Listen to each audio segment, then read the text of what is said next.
Vážení snúbenci, vážení svadobní hostia, pre nás ľudí je láska podstatnou súčasťou putovania života. Bez nej by bolo na našich ľudských cestách veľa osamotenia a málo šťastia. Všetci potrebujeme mať skôr či neskôr veľa seba koho si, kto je ochotný otvoriť nám svoje vnútro a svoje videnie sveta. Vy, vážení snúbenci, ste takého človeka našli. Dovolte mi, aby som vás srdečne privítala v obradných priestoroch mesta Banská Bystrica. Dnešný slávnostný obrad uzavretia manželstva vykoná poslankyňa Mestského zastupiteľstva pani Viera Dubačová.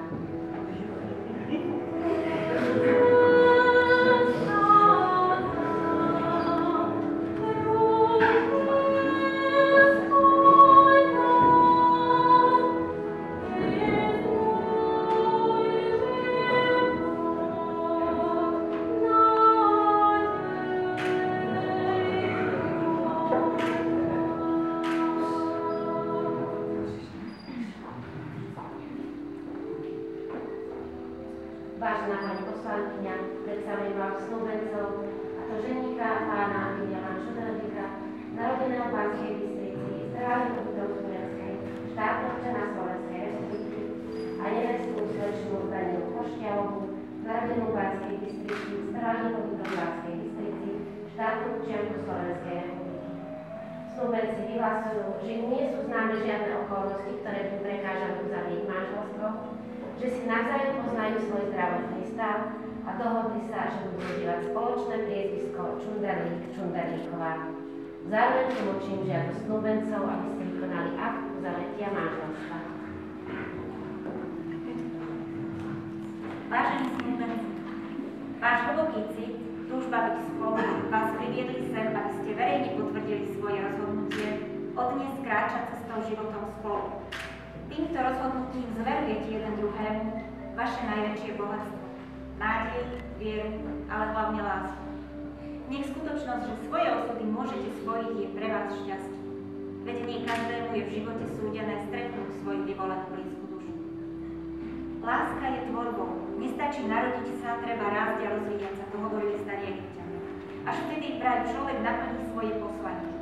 Láska pomáha človeku naplniť jeho poslanie, lebo ho motivuje.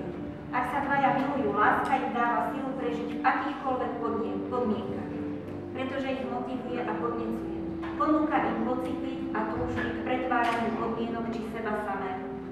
Láska im pomáha, aby sa nestali malomyselnými a apatickými, aby neustále a znova hľadali lepší svet, prinajmenšom pre seba, ale aj keď to potrebujem. A ja vám prajem, aby sa vám podarilo ten lepší svet vytvoriť nielen pre seba, ale aj pre vaše deti, pre vašich priateľov, pre vaše rodiny, aby ste pre vaše okolie boli šťastní a slobodným pánom. Prajem vám veľa šťastia. Vážení snúbenci, po zvážení zásad rodinného práva ste vyhlásili, že vám nie sú známe žiadne okolnosti, ktoré by vylúčovali uzavretie vášho manželstva, že si navzájom poznáte svoj zdravotný stav a dohodli ste sa, že budete užívať spoločné priezvisko Čunderlíková.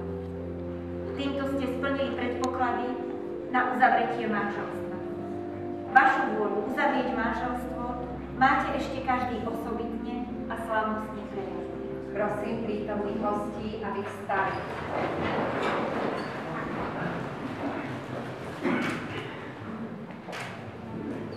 Preto obraciam sa na vás, vážený pán Viliam Čunderlík, ako na ženicha.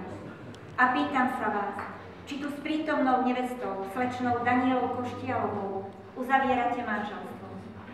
Áno,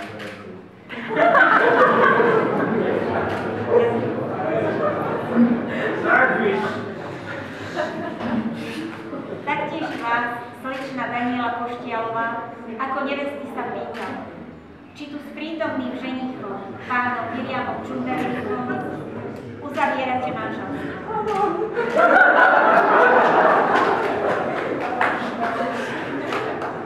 Ďakujem. Pretože ste týmto splnili podmienky, ktoré ustanovuje právny poriadok Slovenskej republiky pre vznik manželstva, vyhlasujem vaše manželstvo za právoplatne uzavreté. Ďakujem vám, môžete sa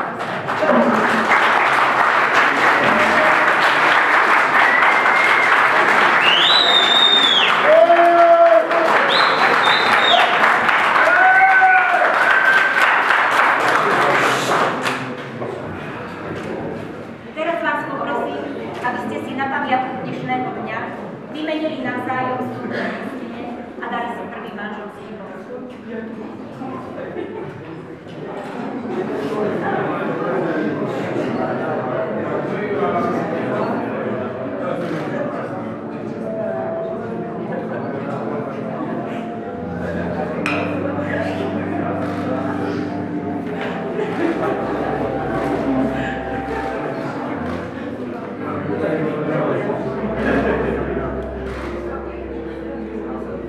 Môžete si dať aj prvý manželský bod.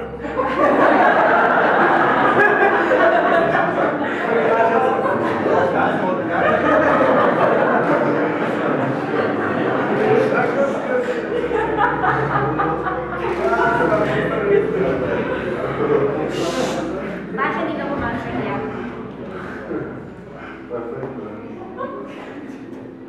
symbol manželského zväzku je prsteň. Je to symbol bez začiatku a bez konca, je to nekonečný kruh. A ten vám určite bude pripomínať práve váš dnešný svadobný deň. Ja vám prajem veľa šťastia na ceste, na ktorú dnes nastupujete.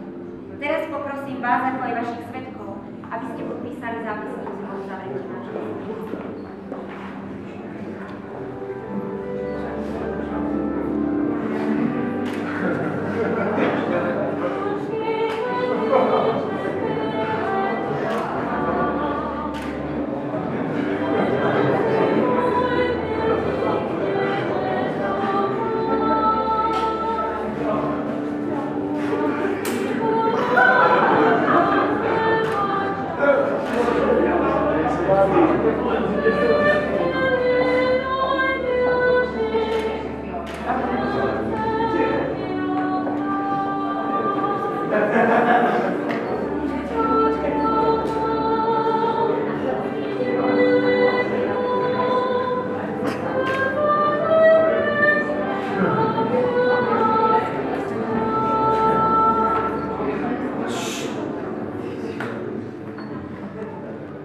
Vážení novomanželia, v mene mesta Banská Bystrica vám prajem, aby vám roky, čo sú pred vami, povedali, že vaše dnešné rozhodnutie srdca